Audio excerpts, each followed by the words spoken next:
Everyone is always chasing that perfect professional camera to give them the edge over the competition when it comes to filming content for YouTube. But I'm going to tell you something no one else will. You don't need it. It's a waste of time and a waste of your money. Instead of spending thousands on a professional grade camera to capture you at your gaming desk, just sat here talking to yourself, here are the 3 best webcams I can come up with under £100 that's guaranteed great image for the price and make your videos stand out. Also quite hassle-free, just who needs that? Before we get to the first camera, I've picked these 3 cameras because they have similar spec, good image quality, and similar price. I did set this to under £100, but they all came out to around 79 quid, which isn't bad. They also range in age from 2021 to 2025. There's a reason I picked these 3 cameras with the software and the firmware updates, making them pretty good in 2025. Also note, do you like my little desk? It's put together with a bunch of tripods and a box. Currently making a new studio, so throughout the next few weeks of my videos, it's gonna keep changing. Hopefully to something good. And here we go. This is the first webcam on the list, and this is the Razer Kiyo Pro. I think that's how you say it. This is a great little camera. This camera came out in 2021. This is the oldest camera on the list, so we'll go from old to new, but don't let the age fool you. With a starting price of £200. That's dropped down massively in the years, but this Razer webcam has an adaptive light sensor, which is pretty cool. It's about ½ inch sensor, pretty small, but it has an adaptive lens that lets in more light. So you can pick through 3 set zoom mode. So you can set the point at 3 sections and zoom in, but even though the zoom in isn't very good. The FOV on this is a very wide one. It's not as wide as this is the Pocket 3. This is crazy wide. It's 103 degrees. So that's about here. That's pretty good for when you're gaming at your desk and you want it to capture yourself and your setup.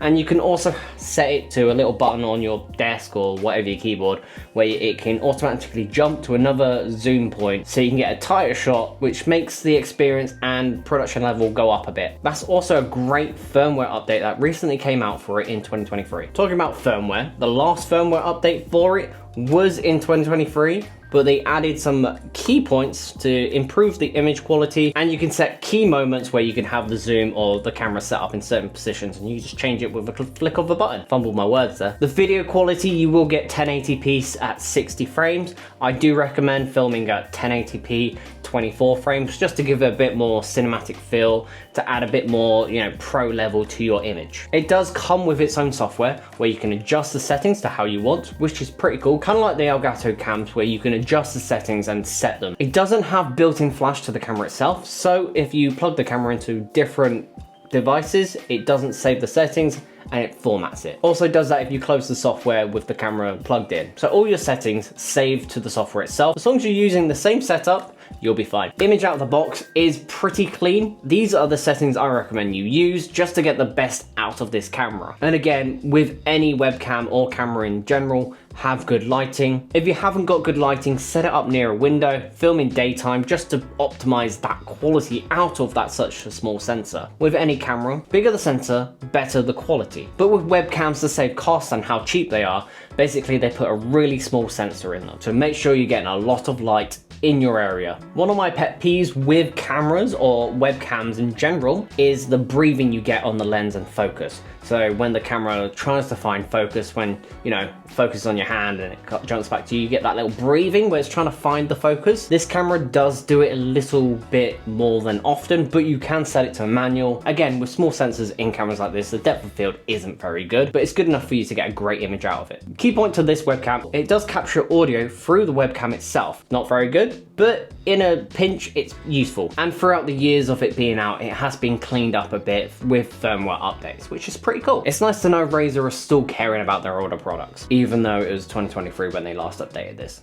But still, decent camera for the price, yeah. You can pick this up for about £79, brand new, but you can also find it on Facebook for about 25 to 30 quid, which isn't bad if you're just starting out and you have no money, or you don't want to spend money. Would I recommend this camera? Yes. But at the same time, no, because it's Razer. And so they do have a brand new one out, which is the Pro Ultra, which does 4K. Basically a slightly bigger sensor in it to capture 4K and let in a lot more light. Overall, the body itself is basically the same. On the scale of 1 to 10, I would give this a 6. Would recommend for the price and the ease of it. Camera number 2, here we go. This is the Elgato Facecam Neo. Yes, Elgato. If you see my other video on Elgato Facecam Mark II, you know I'm not the biggest fan of their webcams, but at the same time I am. Again, bit of a hit and miss with them, but this one is quite interesting. This is a very small form factor, comes in white. Anyone who cares about the aesthetic of it, This came out mid 2024 for about £99, but you can get it from Amazon for about £79 now, which is a pretty good deal for the camera you're getting. Because this is basically what I can find,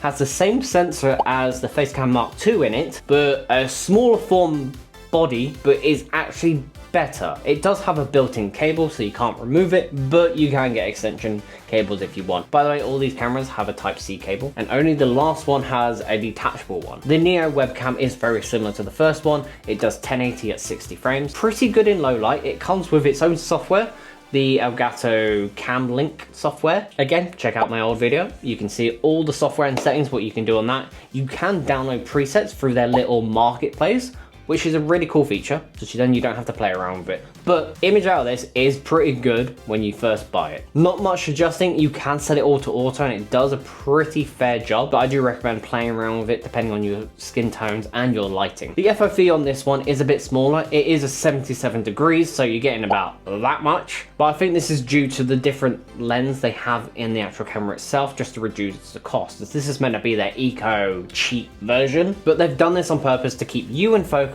and not the background, to give you a bit more of a depth away from the background, which is pretty nice. And so the sensor on this is a CMOS sensor, very standard in kind of webcams, but it depends on the software of how they use it, of the quality you can get out of it. Honestly, if you're going down Elgato path, if you're not getting the 4K version of the Facecam, you might as well get the Neo, because it's the same as the Mark I and Mark II. Just a different body, and they just market it differently. Only drawbacks is the built-in cable, the small FOV, and again it's Elgato, so it's really hit and miss, depending where you get it from. Recommending this camera is pretty easy, it's Elgato. I'd give this camera about a 8 webcams. Good little camera for beginners, not much to it to setting up, and you can just plug in and go. The image out of this is pretty good. It does have a little ecosystem with itself. You can buy a little light, a little mic if you want to get the whole setup. I think they do bundles. Also useful if you just want to get a little kit and start going. Just before we get to the final camera, it's not always about the camera you use, it's about the content you put in it. Hopefully this is good content.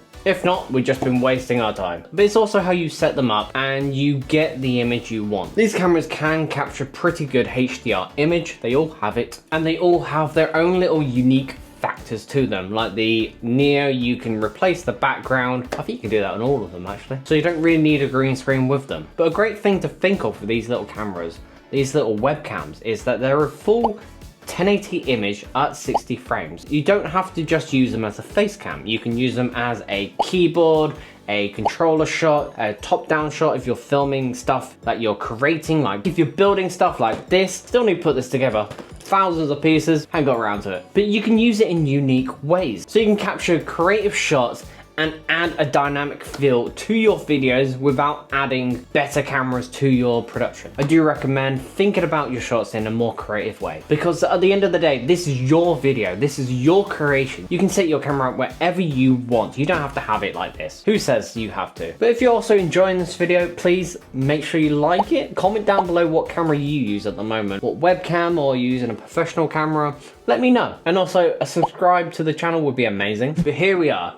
This final camera is pretty cool, and probably the camera I would recommend the most out of all three, and it is the Osbot Meet SE. This is the 1080 100 frames version of the tiny little camera. The Meet 2 came out last year, and they brought out an SE version, which is half the price, but still an amazing image. Probably one of the tiniest webcams you can get with this image quality and features. And so it's sporting 1.5 inch CMOS sensor, so you can capture quite a bit of light for the size of it. It can do 100 frames. It has an f-stop of 1.8, so the focal length is pretty shallow, which is pretty nice. So it separates you from the background pretty nicely. But also, because this is an Osbot camera, it has all the features you can get from all their mobile cameras, which move around on a little gimbal. like these ones. So you can set focal point or square points on the image itself where you can jump to, or the camera tracks you to them, and you can do little symbols with your hands to make the camera do things like record, zoom in, to do really, I think you can program it. We'll have to get one to find out. If you want to see me test this camera completely and push it to its limits of what we could do creatively with it, let me know. It supports HDR, which is pretty cool. It does have 2 native ISO points, which is pretty interesting to see in a webcam, because you don't normally get that. That's where the image quality has the least amount of noise in it to give you the best image, which is at 100 ISO and 12,800. They are the 2 points you'll get the least amount of noise in the camera. It kind of resets to factory settings of how much noise is in the image. Pretty good in low light then. You get the usual stuff. It comes with its own software. Firmware updates are a must always with these kind of cameras. Let's say it's pretty new, probably the newest camera on this list. So you could see a lot of updates coming out for this in the future. It does have a built-in mic with noise reduction audio AI, I think. Removable Type-C cable, which is pretty nice as you can adjust it and put it wherever you want really and use however length you want. Interesting thing about this camera though, it does 100 frames.